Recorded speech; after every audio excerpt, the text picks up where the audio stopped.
तो स्वागत है आपका CP31 सीट के हिंदी सॉल्यूशन में। चलते हैं 1200 rated. Second question, make almost equal with mod. You are given an array a1, a2, an of distinct positive integers. You have to do the following operation exactly once. Choose a positive integer k. For each I from 1 to n, replace ai with ai mod k. Find the value of k such that k is between 1 and 10 power 18 and the array a1, a2, an contains exactly two distinct values at the end of the operation. It can be shown that under the constraints of the problem, at least one such k always exists. If there are multiple solutions, you can print any of them. ठीक है, तो क्या बोल रहे हैं?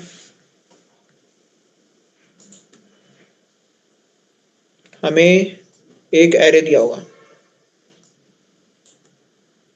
Array में elements होंगे,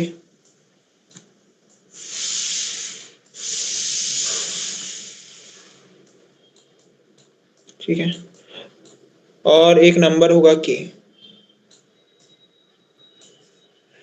array में जितने भी एलिमेंट्स हैं उनका के के साथ मॉड लेना है, ठीक है, जितने भी एलिमेंट्स हैं उनका के के साथ मॉड लेना है। तो a1 मॉड के, a2 मॉड के, a3 मॉड के, a4, ठीक है, a5 और a6।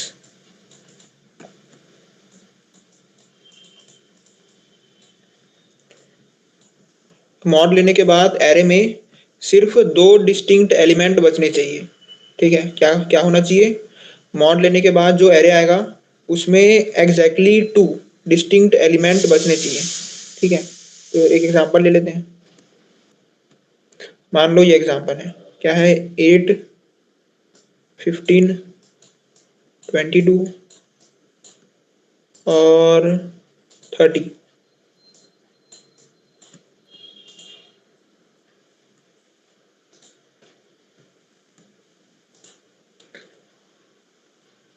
ठीक है, मैं दिया k = 7, ठीक है। तो क्या होगा? ये हो जाएगा 1, ये हो जाएगा, ये भी 1 हो जाएगा, ठीक है, ये हो जाएगा 1 और ये क्या हो जाएगा? 7 4 22 + 2, तो ये हो जाएगा 2। 7 4 28 + 2। तो क्या हुआ? मॉड लेने के बाद सिर्फ दो डिस्टिंक्ट एलिमेंट बचे एरे में, ठीक है। तो क्या होगा? आंसर देना है 7, ठीक है। यानी क्या करना है? k का ऐसा वैल्यू चुनना है कि मॉड लेने के बाद एरे में सिर्फ दो डिस्टिंक्ट एलिमेंट बचे, ठीक है। कौन कौन से डिस्टिंक्ट एलिमेंट बचे हैं? 1 और 2, ठीक है। तो अब चलते हैं इसके टाइम लिमिट पर टेस्ट में। तो हमें जो टाइम लिमिट पर टेस्ट दिया है वो है 1 सेकेंड, ठीक है। यानी एक टेस्ट में हमारे पास है टोटल 10 पावर 8 ऑपरेशन, ठीक है।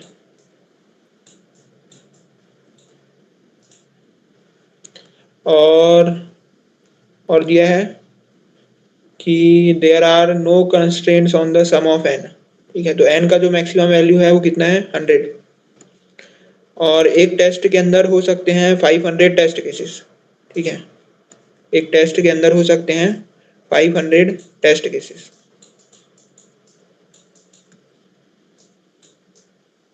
तो एक टेस्ट केस के लिए कितना हो गया? एक टेस्ट केस के लिए हो गया 10 पावर 6 और इधर आ जाएगा 1/5, ठीक है। तो होगा 0.2।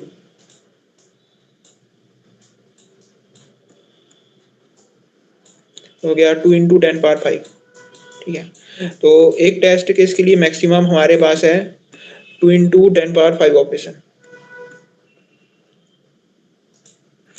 n का मैक्सिमम वैल्यू है 100, तो यहाँ पर हम लोग बना सकते हैं ओ एन, यहाँ पर हम लोग बना सकते हैं ओ एन स्क्वायर, ठीक है। यहाँ पर O N square log N भी बना सकते हैं, ठीक है। ओ एन क्यूब में क्या होगा, ओ एन क्यूब में एक्सीड कर जाएगा, ठीक है। तो इसलिए मैक्सिमम बना सकते हैं O N square log N तक, ठीक है। ओ एन क्यूब में क्या होगा, ये हो जाएगा 10 पावर 6, ठीक है। तो वो 2 इंटू 10 पावर 5 से ज़्यादा है, इसलिए ये टीएलई देगा। तो अब चलते हैं इसके सॉल्यूशन में।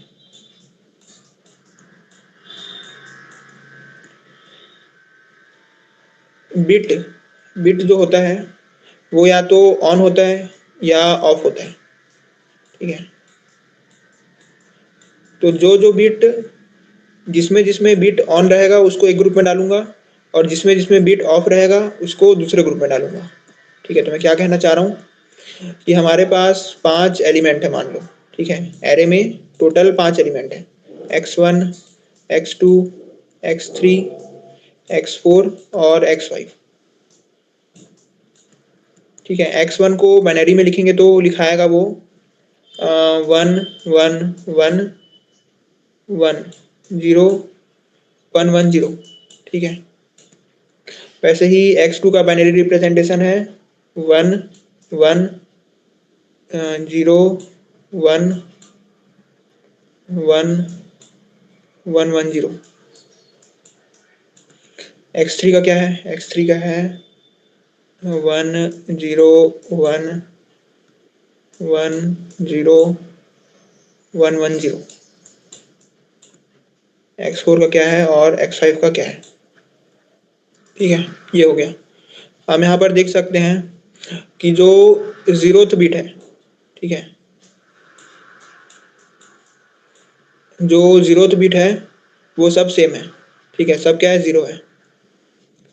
जो फर्स्ट बिट है, ठीक है, वो भी पूरा सेम है। जो सेकंड बिट है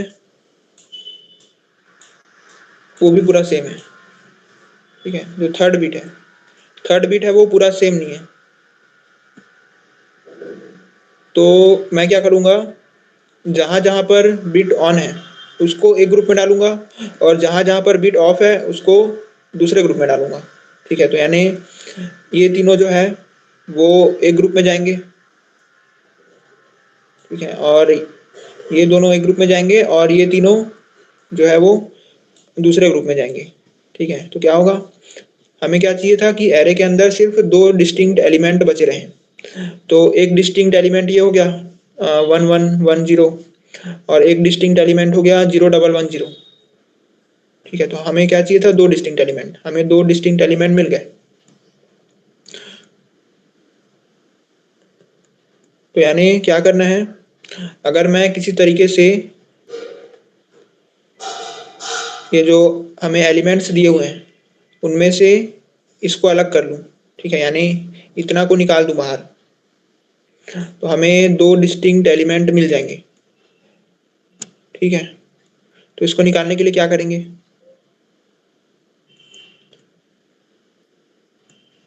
हम यहाँ पर देख सकते हैं कि ये वाला जो बिट है वो है 4th बिट, ठीक है। ये है 4th बिट, ये है 5th बिट, ये है 6th बिट, और ये है 7th बिट, ठीक है। जो 4th बिट है उसका वैल्यू होता है 16, ठीक है। 5th बिट का होता है 32, 6th का होता है 64, और 7th का होता है 128, ठीक है। हमें पता है कि जब भी हम किसी नंबर का मॉड लेते हैं तो उसमें क्या होता है, मान लो मैं 17 का मॉड लेता हूँ 14 के साथ, ठीक है। तो क्या होगा, 4 के जितने भी मल्टीपल्स है वो हट जाएंगे, और जो नंबर बचेगा वो क्या आएगा, रिमाइंडर आएगा। यानी 17 को लिख सकते हैं 4 × 2 + 1, ठीक है। 17 को लिख सकते हैं 4 × 4 + 1, ठीक है। तो मॉड लेंगे तो क्या होगा, 4 के जितने भी मल्टीपल्स है वो हट जाएंगे, यानी ये हट जाएगा, क्या बचेगा 1। ठीक है, वैसे ही मान लो 37 है। ठीक है, 37 का मॉड लूंगा मैं 6 के साथ, तो क्या होगा, 6 के जितने भी मल्टीपल्स है वो हट जाएंगे, तो ये हो जाएगा 6 इंटू 6 प्लस 1, 6 के मल्टीपल्स हट जाएंगे, क्या बचेगा, 1 बचेगा। तो वैसे ही हम देख सकते हैं कि जो 4th bit, 5th bit, 6th bit और 7 बिट है वो 16 का मल्टीपल है। ठीक है, ये भी 16 का मल्टीपल है, ये भी और ये भी। तो जब हम लोग क्या करेंगे, 16 के साथ इसका मॉड लेंगे तो ये चारों बिट हट जाएगा, क्या बचेगा, 0110। यानी क्या करेंगे कि हमें जो भी नंबर्स दिए होंगे एरे में, ठीक है, उनको राइट से आइटरेट करना स्टार्ट करेंगे। ठीक है, तब तक आइटरेट करते रहेंगे जब तक कोई ऐसा बिट नहीं मिल जाता जो अलग अलग है। ठीक है, जब ऐसा बिट मिल जाएगा जिसके, ठीक है, जब ऐसा बिट मिल जाएगा जो अलग अलग है, तो क्या करेंगे, इस बिट को पता करने की कोशिश करेंगे। ठीक है, मतलब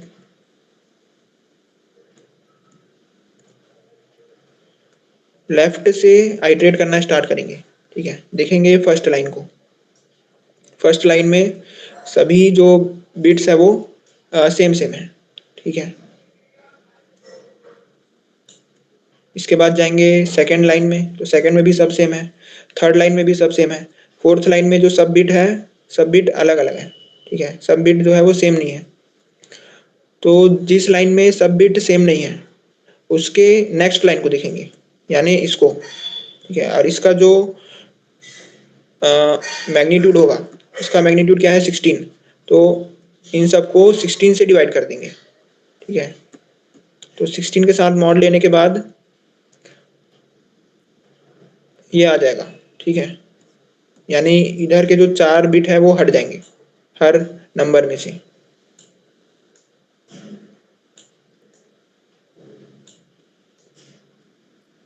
तो ये सभी नंबर्स बचेंगे, और ये सभी नंबर्स क्या है, सिर्फ दो ही डिस्टिंक्ट नंबर्स हैं।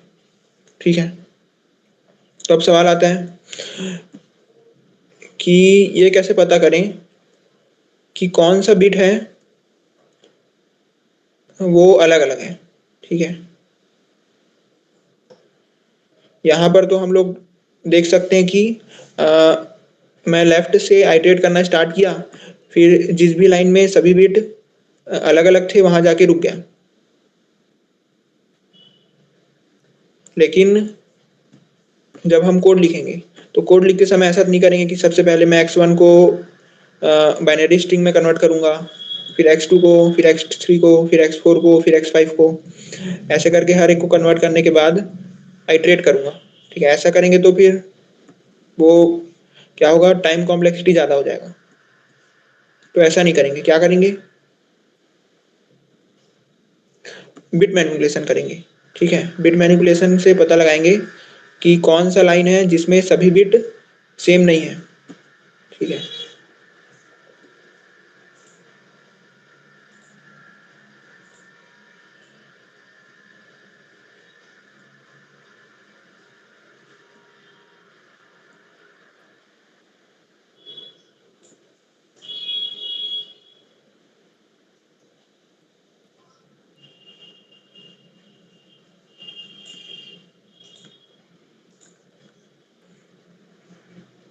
तो क्या करना है, उस लाइन को ढूंढना है जिसमें सभी बिट सेम नहीं है।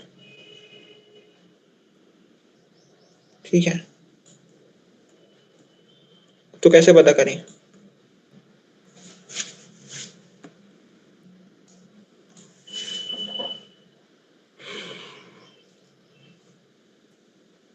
हम क्या करते हैं, हम एंड और का, ठीक है, एंड और का एक प्रॉपर्टी जानते हैं।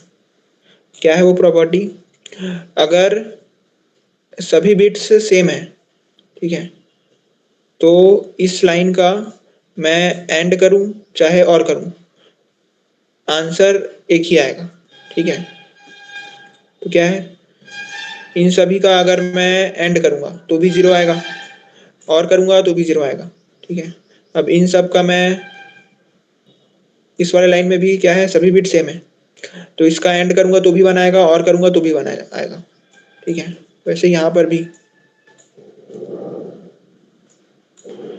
अब क्या है, ये वाला बिट। ठीक है, अब इस बिट में क्या है कि इन सभी बिट्स का अगर मैं एंड करूंगा तो क्या आएगा, 0 आएगा। ठीक है, और अगर और करूंगा तो 1 आएगा। यानी थोड़ा थोड़ा समझ आ रहा है कि अगर एंड और से थोड़ा बहुत इसको डिफ्रेंशिएट किया जा सकता है कि कब 1 आएगा, कब 0 आएगा। ठीक है, मतलब पता चल जा रहा है कि कहाँ कहाँ पर सेम सेम है और कहाँ कहाँ पर अलग अलग है। ठीक है, एंड और के वैल्यू से तो क्या करते हैं, सबसे पहले इन सब का एंड करते हैं और एक बार और करते हैं।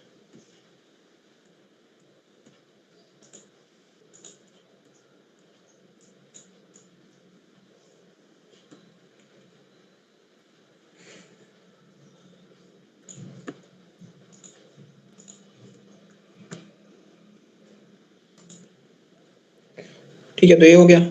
इसका एक बार और करते हैं और एक बार एंड करते हैं। ठीक है, तो और करेंगे तो क्या आएगा, यहाँ पर आएगा 0, यहाँ पर आएगा 1, यहाँ पर आएगा 1, यहाँ पर आएगा 1, यहाँ पर आएगा 1, यहाँ पर आएगा 1, यहाँ पर आएगा 1, और यहाँ पर भी 1 आएगा। इसमें क्या होगा, एंड करेंगे तो यहाँ पर आएगा 0, यहाँ पर आएगा 1, यहाँ पर आएगा 1, यहाँ पर आएगा 0, यहाँ पर 0, यहाँ पर 0, यहाँ पर 0, और यहाँ पर 1। ठीक है, तो क्या था, जहां जहां पर जिस जिस लाइन में सभी बिट्स सेम थे उसमें सेम सेम आया दोनों जगह। ठीक है, इसमें भी 0 1 1 आया और इसमें भी 0 1 1 आया। ठीक है, और जहां जहां पर जो बिट्स हैं वो अलग अलग थे उसमें अलग अलग आया। ठीक है, यहाँ पर 1 1 1 आया, यहाँ पर 0 0 0 आया। ठीक है, और इसमें सब बिट सेम थे करके इसमें भी दोनों तरफ सेम आ गया। तो यानी हम जब एंड किए और किए तो जहां पर जो बिट्स है वो अलग अलग थे वहां पर से अलग अलग आंसर आना स्टार्ट हो गया। ठीक है, तो यानी पता करना है कि कहां पर से जो बिट्स है वो चेंज होने लग गए।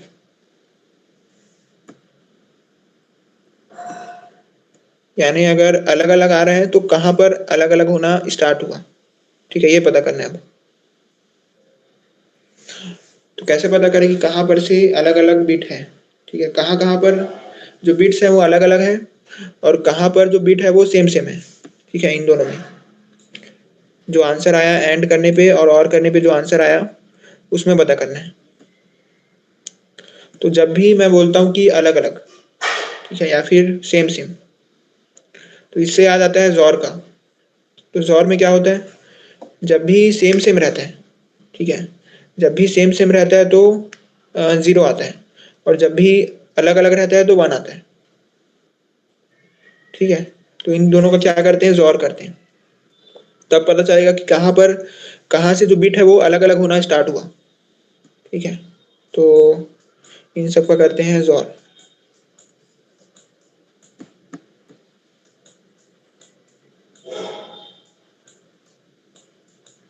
ये हो गया, इन सब का करते हैं जॉर। तो क्या होगा, इसका आएगा 0, इसका आएगा 0, इसका आएगा 0, ये दोनों अलग अलग है तो यहाँ पर आएगा 1, यहाँ पर 1, यहाँ पर 1, यहाँ पर 1, और यहाँ पर आ गया 0। ठीक है, यानी क्या करना है, अब पता करना है कि कहाँ पर 1 आया। ठीक है, राइट मोस्ट 1 बिट कहाँ पर है वो पता करना है कि बहुत, लेकिन क्या हो सकता है, आप लोग के दिमाग में आ सकता है कि अभी भी प्रॉब्लम जो है वो वही पर है। ठीक है, कैसे पहले भी हमको पता करना था कि कहाँ पर जो बिट है वो चेंज हो रहा है। ठीक है, और अभी भी हमको वही पता करना है कि कहाँ पर है 1, है ना, हो सकता है। तो क्या है कि पहले इतने सारे नंबर्स थे, ठीक है, अब क्या है, सिर्फ एक ही नंबर है। तो जब हम लोग यहाँ से यहाँ गए तो सबसे पहले इतने सारे जो नंबर्स थे इसको मैं सिर्फ 2 नंबर्स में रिड्यूस कर दिया। ठीक है। अब इन दोनों नंबर्स को मैं सिर्फ एक नंबर में रेड्यूस कर दिया, यानी ये वाला जो नंबर है वो इन सभी नंबर्स का समरी है। ठीक है, इस नंबर को देख के हम बोल सकते हैं कि कौन सा बिट कैसा रहा होगा। ठीक है, 0 को देख के बोल सकते हैं कि जो ये 0th बिट है, ठीक है, यहाँ पर सभी नंबर सेम रहे होंगे। इस वाले 1 को देख के बोल सकते हैं कि यहाँ पर जितने भी बिट थे वो सब अलग अलग रहे होंगे। ठीक है, तो ये जो है वो इन सभी नंबर्स का समरी है। तो अगर इसमें पता लगाया जा सके कि राइट मोस्ट बिट कहाँ पर है, ठीक है, right most bit, right most on bit कहाँ पर है, तो हमको पता चल जाएगा कि किस बिट से चेंज होना स्टार्ट हुआ था। ठीक है, मतलब किस लाइन के जो बिट्स हैं वो अलग अलग थे।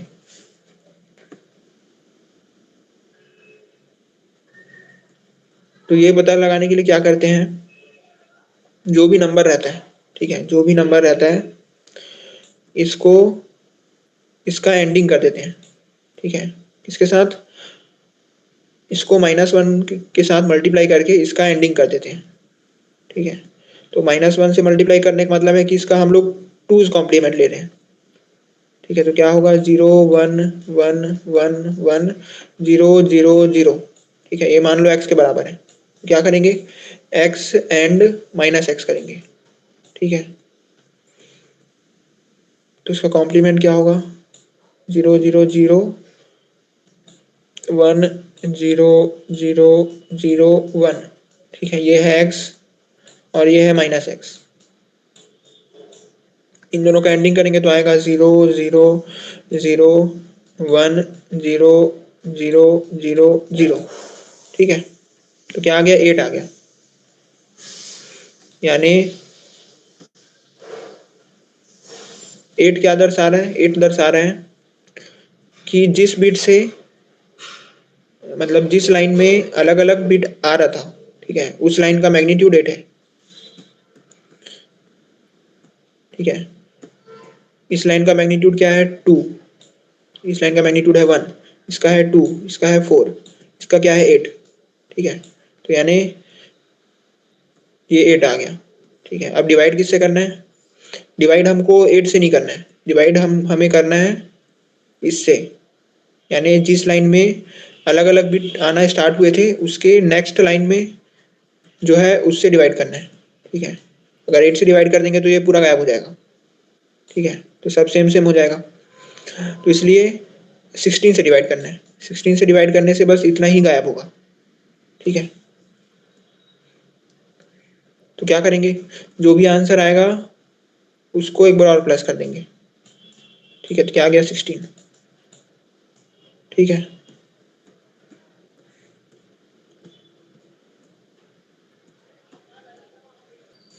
ठीक है, तो एक बार पूरे का समरी बता देता हूँ। समरी क्या है, हमें ऐसा के ढूंढना था जिससे जब सभी एलिमेंट्स का मॉड लें तो एरे में सिर्फ 2 डिस्टिंक्ट एलिमेंट बचे। मैं बोला कि जहां जहां पर बिट ऑन है उसको एक ग्रुप में रखेंगे और जहां जहां पर बिट ऑफ है उसको अगले ग्रुप में रखेंगे, ताकि 2 डिस्टिंक्ट नंबर बने। हमने चेक किया कि जो थर्ड लाइन है इसके जो बिट्स है वो अलग अलग है, तो यानी जहां जहां पर बिट ऑन है उसको एक ग्रुप में डाल दूंगा और जहां जहां पर बिट ऑफ है उसको अगले ग्रुप में डाल दूंगा। इससे क्या होगा, 2 डिस्टिंक्ट एलिमेंट बनेंगे। अब इन चारों बिट को इस पूरे में से निकालने के लिए जरूरी है कि इन सभी बिट को अलग किया जाए। ठीक है, अब इन सब बिट को अलग करने के लिए क्या करना पड़ेगा, इसको 16 से डिवाइड करना पड़ेगा, क्योंकि ये सभी जो बिट्स है वो 16 से डिविजिबल है। अब इन चारों को अलग करने के लिए क्या किया जाए, तो इन चारों को अलग करने के लिए मैं सबसे पहले क्या किया, एंड किया, एंड किया और किया। ठीक है, एंड और करने से क्या हुआ कि जहां जहां पर सेम सेम बिट थे उसमें दोनों जगह सेम आंसर आया। ठीक है, और जहां जहां पर अलग अलग बिट थे उसमें दोनों जगह अलग अलग आंसर आया। ठीक है, यहाँ पर 1 आया, यहाँ पर 0 आया। इसके बाद क्या किए, पता करना था कि कहाँ पर से अलग अलग आंसर आना स्टार्ट हुआ, तो पता करने के लिए जोर किए। ठीक है, तो जोर करने से क्या हुआ, जहां जहां पर सेम सेम आंसर आ रहा था वो सब 0 हो गए। ठीक है, और जहां जहां पर अलग अलग आंसर आ रहा था वो सब 1 हो गए। ठीक है, अब पता करना है कि वो कौन सा बिट है जहां पर अलग अलग आंसर आना स्टार्ट हुआ। ठीक है, तो उसके लिए क्या किए, उसके लिए ज़रूरी है पता करना कि राइट मोस्ट ऑन बिट कहाँ पर है। तो राइट मोस्ट ऑन बिट करने के लिए राइट मोस्ट ऑन बिट पता करने के लिए x और -x का एंडिंग कर दिए। ठीक है, तो हमें पता चल गया राइट मोस्ट ऑन बिट का मैग्नीट्यूड। ठीक है, यानी कहाँ पर से अलग अलग आंसर आना स्टार्ट हुआ। ठीक है, उसका मैग्नीट्यूड पता चल गया। क्या मैग्नीट्यूड पता चला, 8। यानी इस जो लाइन है उसके बिट्स अलग अलग हैं। अब क्या करना है, उसका नेक्स्ट बिट पता करना है। ठीक है, तो नेक्स्ट बिट पता करने के लिए क्या किए, 8 + 8 कर दिए। ठीक है, जो आंसर आया था उसमें उस चीज को प्लस कर दिए, तो क्या हो गया, 8 + 8 हो गया 16। तो यानी इस इन सभी नंबर्स को किससे डिवाइड करना है, 16 से। तो k का वैल्यू पता चला 16। ठीक है, तो इसका कोड देख लेते हैं।